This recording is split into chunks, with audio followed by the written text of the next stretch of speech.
منتخب مصر يتفاجأ بالرئيس عبد الفتاح السيسي رئيس جمهورية مصر العربية بوجوده في استاد مصر الدولي المرعب بقى، اللي هيبقى استاد فخر العرب كلهم لانه استاد عالمي في العاصمة الإدارية الجديدة.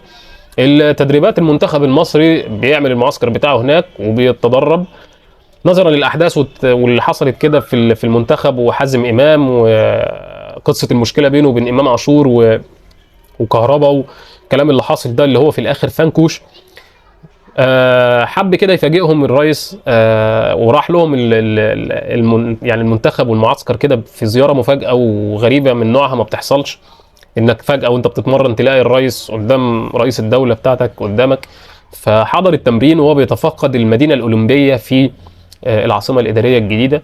حضر التمرين معاهم وكان رايح طبعا بشكل رياضي كده، وهنا اللعيبه على المستوى بتاعهم في الدوري، وهنا اللعيبه على ادائهم، وهنا النادي الاهلي ولاعيبه النادي الاهلي في ادائهم في بطوله كاس العالم للانديه وتحقيق البرونزيه. طبعا كان ترحيب خاص بلعيبه النادي الاهلي بما انهم حققوا بطوله دوليه اللي هي ثالث عالم يعني.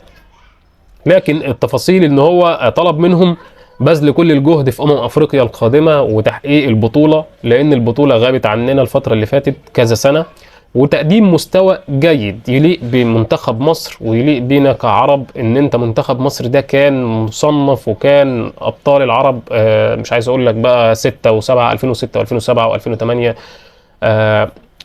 و2010، يعني بطولات قويه جدا في منتخب مصر لا يمكن اغفالها يعني التاريخ. فعشان كده طالب اللعيبه ببذل الجهد وحمسهم، وده كان زياره الرئيس عبد الفتاح السيسي لمنتخب مصر، وخد المشاكل على جنب كده وحب يتكلم معاهم بالتفاصيل. جنبوا المشاكل على جنب وبلاش الاجواء الرياضيه الساخنه دي في الساحه الرياضيه في مصر. فدي كانت تفاصيل زياره الرئيس عبد الفتاح السيسي في الفتره اللي جايه، وصفقات الاهلي وكلام كتير هيحصل الفتره اللي جايه. وسام ابو علي خلاص، صلاح محسن ماشي، احمد عبد القادر ماشي، خلاص القصه بتخلص في الفتره اللي جايه. هشوفكم في كل جديد الفتره اللي جايه، تابعوني في الفيديوهات القادمه. تحياتي ليكم، اشوفكم في فيديو جديد في رعايه الله مع احمد الافندي. الحقيقه بس عندي سلام.